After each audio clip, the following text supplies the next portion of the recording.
ゆっくり海外鉄チャンネルへようこそ。このチャンネルでは、アジアを中心に世界の鉄道について解説しているよ。この度、ついに、ゆっくり海外鉄チャンネルのチャンネル登録者数が1万人を突破したぜ。いつもご視聴ありがとうございます。これからもよろしくだぜ。今回のテーマは何かな？チャンネル登録1万人を記念して総集編的な内容にしたいわね。そうだな。というわけで今回は、東南アジアで第二の人生を送る、日本出身の鉄道車両をまとめて解説するぜ。本編スタート。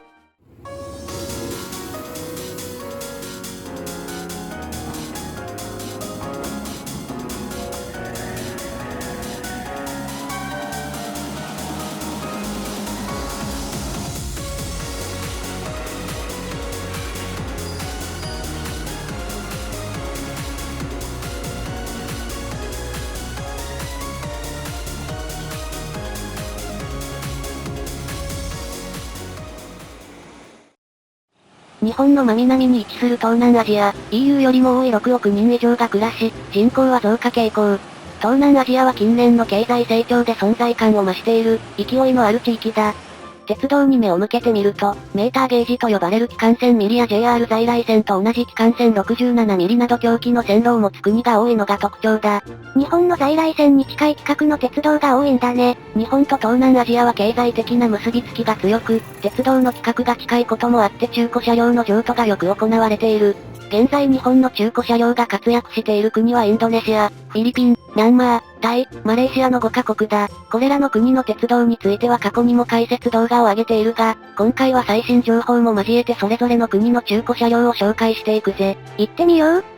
1カ国目は、インドネシア。東西5000キロにわたり広がる無数の島々で構成され、東南アジア最大の人口を抱える、巨大な新興国だ。広大な国土を持つインドネシアだが鉄道が運行される地域はジャワ島全域とスマトラ島の一部のみ。特にインドネシアの人口の半分が集中するジャワ島は鉄道が発達しており、首都のジャカルタには通勤路線網が整備されている。インドネシア鉄道公社の子会社が運営するジャカルタの通勤路線は3000万の人口を抱えるジャカルタ首都圏の5方面に伸びており、主要路線のレッドラインは50キロを超えるぜ。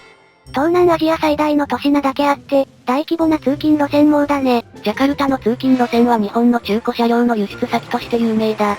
現在すべての車両が日本から譲渡された通勤電車で運行されているぜ。どんな車両が活躍しているのかな？現在現役の譲渡車両は7形式、元 JR 東日本の205系、203系、元東京メトロの6000系、7000系、05系、元東急の8000系、8500系だ。ジャカルタに渡った車両は必要に応じてスカートやドア下ステップの取り付け、透析対策の金網取り付けなどの改造が施されているが、内装などはほぼ日本時代のままの姿で運行されているぜ。日本の映像と言われたら信じてしまいそうね。ここからは、現役の譲渡車両を順番に見ていこう。元 JR 東日本205系。日本時代は山手線、埼京線、横浜線、南武線、武蔵野線などで活躍していた車両だ。東京首都圏の205系の過半数が譲渡された結果、205系はジャカルタの最大勢力となっている。ジャカルタでは新旧様々な205系が活躍しており、6扉車両を含む編成やメルヘン顔の編成も見られるぜ。日本では絶滅した6扉車も現役なんだね。次は元常磐観光線、千代田線の203系、他の字型の窓と貫通扉が特徴だ。スカートが取り付けられているため日本時代とはやや異なる印象を受ける。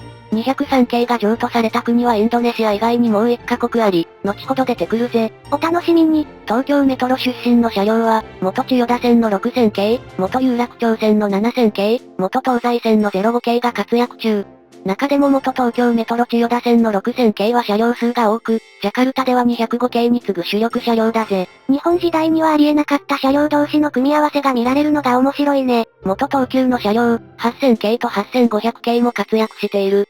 譲渡時期が2005年から2009年と比較的古いため老朽化が進んでおり、武蔵野線の205系に置き換えられつつあるぜ。譲渡車両もより新しい譲渡車両で置き換えられているのね。そうだな。今では引退してしまった形式もあるぜ。ジャカルタの中古車両の歴史は2000年に都営三田線の6000型が譲渡されたことに始まる。ジャカルタが東京都の姉妹都市であることから譲渡が実現した。都営三田線の6000型の他にも、過去には元武蔵野線の103系、元東京メトロ東西線の5000系、元東洋高速鉄道の1000型が活躍していたぜ。昔はもっとバリエーションが豊富だったのね。中古電車の運行経験を積み重ねることで、インドネシアの鉄道は急速な発展を遂げている。近年、地方都市でも205系の活躍が見られるようになった。それが、2020年に電化開業したジョグジャカルタ近郊の通勤路線だ。ジョグジャカルタはジャワ島の中部に位置する都市。首都のジャカルタからは約500キロ離れているぜ。ジョグジャカルタという名前からジャカルタの近郊と勘違いしていたけど、ジャカルタからは遠く離れた別の町なのね。ジョグジャカルタ周辺にはボロブブール遺跡など史跡が多く、ジャワ伝統文化が色濃く残る地域としても有名だぜ。日本でいう京都のような場所だね。今回205系の運行が始まるのは中部ジャワの2大都市であるジョグジャカルタ、ソロ間。これまでは機動車の快速、プラメックスで運行されていた区間だが、4両編成の205系やインドネシア、INKE 製電車を投入し2021年に電化開業した。ジョグジャカルタ、ソロ間の205系はジャワ伝統文化をイメージさせるバティック風の帯が巻かれているぜ。染め物の模様を電車のデザインに取り入れるとは、面白い発想だね。ジャカルタの通勤電車の塗装も近年塗り替えが進んでいる。ジャカルタの通勤電車といえば赤とオレンジの鮮やかなカラーが特徴であったが、新塗装はグレージに赤のシンプルな塗装となっているぜ。インドネシアの鉄道は変化のスピードが速くて趣味的にも面白いわね。インドネシアでは近年鉄道趣味が流行りつつあり、鉄道車両を撮影して楽しむ人が急増しているとされるぜ。中古車両と共に鉄道趣味の文化も輸出された形だね。次は、マレーシア。東南アジアではシンガポールやブルネイに次いで豊かな国であり、南シナ海を挟んでマレー半島側とボルネオ島側に国土を持つ。今回取り上げるのはボルネオ島側のサバ州。東マレーシア最大の都市であるコタキナバルと近郊のテノムを結ぶサバ州立鉄道では元名鉄のキハ8500系が運行されているぜ。元北アルプスの車両だね。そうだな。名鉄キハ8500系はもともと名鉄線と JR 高山本線を直通し新名古屋と立山を結ぶ機動車特急北アルプスとして運行されていた。2001年の北アルプス廃止後は会津鉄道に譲渡され、会津若松と鬼怒川温泉を結ぶ会津マウントエクスプレスとして運行されたが、2010年に廃車となった。廃車後はしばらくの間会津の観光施設で屋外展示されていたが、解体の話が出ていた。しかし、2015年になってサバ州立鉄道への譲渡が決まり、2両がボルネオ島に渡ったぜ。数奇な運命をたどった車両だね。キハ8500は単行または2両で運行される。単行の場合は終点の転車台で方向転換するようだ。現在キハ8500系は臨時列車のみで運行されており、チャーターは可能とのことだ。2021年現在の詳しい運行状況は不明だぜ。コロナ後にぜひ乗りに行きたい車両だね。ちなみに、マレーシアの鉄道網は人口が多いマレー半島側の方が発達しており、こちらでも日本の中古車両の活躍が見られる。現在、日本から譲渡された DD51 が工事用車両として活躍中だ。2015年頃までは東海岸線や西海岸線の南側区間を中心に14系、24系客車が走っていたが、現在は定期運用がなく、グマス駅で誘致されているぜ。日本時代の方向幕が残っているね。次は、フィリピン。フィリピンも多数の島から構成される国だが、鉄道は首都マニラが位置するルソン島にしかない。首都マニラにはフィリピン国鉄の通勤路線が存在する。ツプバン駅から北に伸びるノースラインと南に伸びるサウスラインがある。期間は日本の在来線と同じ線67ミリで全線が非電化だ。マニラにも日本の中古車両が数多く譲渡されており、元関東鉄道のキハ350型や元常磐線の203系が活躍しているぜ。非電化区間なのにどうして203系が走っているの？それは、203系を客車化してアメリカ製ディーゼル機関車で牽引しているからだ。もともと10両の編成を5両ずつに分割した上で先頭に冷房、照明用の発電機を設置、透析対策として窓に金網を設置する、ドアの窓を塞ぐなどの改造を行いサウスライン用の客車として運行しているぜ。同じ203系でも日本時代とあまり変わらない運用をしているジャカルタと比べると対照的だね。金網や鉄板で窓が塞がれているため、車内は閉塞感があるぜ。それだけ透析が多いということなのかな？マニラでは203系の他にも日本出身の機動車が運行されている。元関東鉄道のキハ350型はノースラインで使用されているぜ。現役時代から塗装が変わっていて分かりにくいわね。2020年には大規模な更新工事が行われ、外見はさらに変わっているぜ。だいぶ雰囲気が変わったわね。マニラでは2009年に譲渡された元 JR 東日本新津運輸区のキハ52も走っている。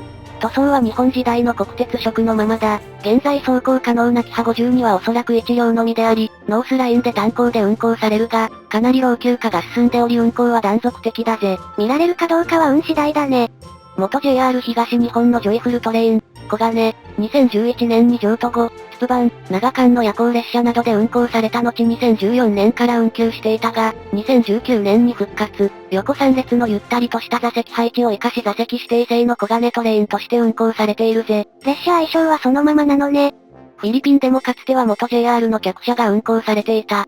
元 JR 東日本、JR 九州の12系、14系客車だ。JR 客車は夜行寝台列車ビコールエクスプレスなどで運用されたが現在は全車引退している。マニラのターミナル、つつ版駅敷地内では12系客車の車体が眼科の診療所として活用されているぜ。今でも車体を見ることはできるのね。また、営業列車ではないが、元丸の内線の02系が大学の教材用としてフィリピンに譲渡されているぜ。次は、タイ。東南アジアの中では鉄道が発達している国であり、タイ国鉄の路線網は首都バンコクから各方面の国境まで伸びる。タイ国鉄の路線は全て非電化で機関はメーターゲージ。日本製の機動車や客車、ディーゼル機関車も活躍しているぜ。いかにも日本顔の機動車だね。また、タイには元ブルートレインの客車も譲渡されている。タイ国鉄の14系、24系客車はかつて北線のバンコク、チェンマイ間夜行列車などの定期運用があったが、2016年に終了した。定期運用が終了した現在でも多客機の臨時列車などで不定期に運行されているようだ。最近になって赤帯の新塗装に塗り替えられる動きもあり、しばらくは活躍が続くものと思われる。この他にも貴賓車に改造された14系、24系客車が数多く存在し、不定期で使用されるぜ。機会は少なくなっているけど、タイでブルートレインに乗ることはまだ可能なのね。前述の通り、マレーシアやフィリピンのブルトレ客車は引退済みのため、タイ国鉄の車両が海外に残る最後のブルートレインとなるぜ。また、タイ国鉄では1997年に JR 西日本から譲渡された12系客車が1両だけ定期運用されており、南線の急行列車に組み込まれている。12系客車は大幅な改造が加えられており、リクライニングシートや車椅子対応のドアが新たに設置されているぜ。ドアの位置が変わっているね。おそらく、この車両が海外で定期運用を持つ最後の JR 客車となるぜ。最後に取り上げる国はミャンマー。軍事独裁政権が長く続いた結果東南アジアの中では発展が遅れていたミャンマーだが、民主化以降は経済成長が軌道に乗りつつあった。しかし、2021年の軍事政権復活で以前の状態に逆戻りしてしまったぜ。時代錯誤のクーデターが起きてしまったことは残念だね。ミャンマーは日本の2倍近い広大な国土を有し、整備状況は良くないものの長大な鉄道網を持つ。ミャンマー国鉄の路線は非電化のメーターゲージだ。多数のローカル列車を運行するミャンマーは機動車の需要が大きく、日本の中古機動車の主な譲渡先としても知られる。ミャンマーで活躍する機動車は種類が多く、また奥地で活躍する情報の少ない車両も多いため、ここでは一部だけ解説するぜ。行ってみよう。まずはミャンマーで最も列車本数の多い区間であるヤンゴン環状線。ミャンマー最大の都市ヤンゴンを一周する全長50キロ弱の環状線だ。非電化路線であり、5両編成の機動車が30分から1時間おきに運行されているぜ。見覚えのある車両が走っているね。ヤンゴン環状線では元 JR 東日本、元 JR 東海のキハ40系列、元 JR 東海のキハ11、元久留里線のキハ38などが活躍している。近年のミャンマー譲渡車は日本時代の塗装がそのまま踏襲されているのが特徴だ。ヤンゴン環状線では東海色のキハ11や東北地域本社色のキハ40系列を見ることができるぜ。表示幕も日本時代のままなんだね。日本時代と比べて変わっている部分もあるぜ。ミャンマー国鉄の機関はメーターゲージなので、車軸の調整が行われている。また、ミャンマー国鉄の建築限界は日本の在来線より狭いため、低屋根化や冷房の撤去などで車高を下げている。車内もシートの張り替えやプラスチックのロングシートへの改造が行われているぜ。外見はあまり変わらないけど大規模な改造が行われているのね。走行中の様子も異なる。ミャンマーの機動車はドアを開けっぱなしで走行しており、風通しを良くするためか貫通扉も常に開けているぜ。走行中は落ちないように注意しないとね。ミャンマー国鉄への機動車譲渡の歴史は長い。ヤンゴン環状線以外の地方路線でも日本の中古機動車が運行されており、様々な地方私鉄出身の機動車が活躍している。例えば、ネイピー道、バコック間の107アップ列車は元々鉄道の NT 線型で運行されているぜ。ミャンマーに譲渡された機動車は種類が豊富なんだね。すでに引退した車両も多く存在し、駅構内に誘致されている様子を見ることができる。2000年代に譲渡された機動車は赤色とクリーム色のミャンマー国鉄標準塗装に変更されていることが多いぜ。小湊鉄道を思わせる塗装だね。ミャンマーは広大であり、末端区間では古い車両が残っている。ラカイン州シットウェではキハ52が今でも現役だぜ。キハ52がまだ走っているのね。詳しくはラカイン州のキハ52について解説した過去の動画を見てみてほしいぜ。動画説明欄にリンクがあるよ。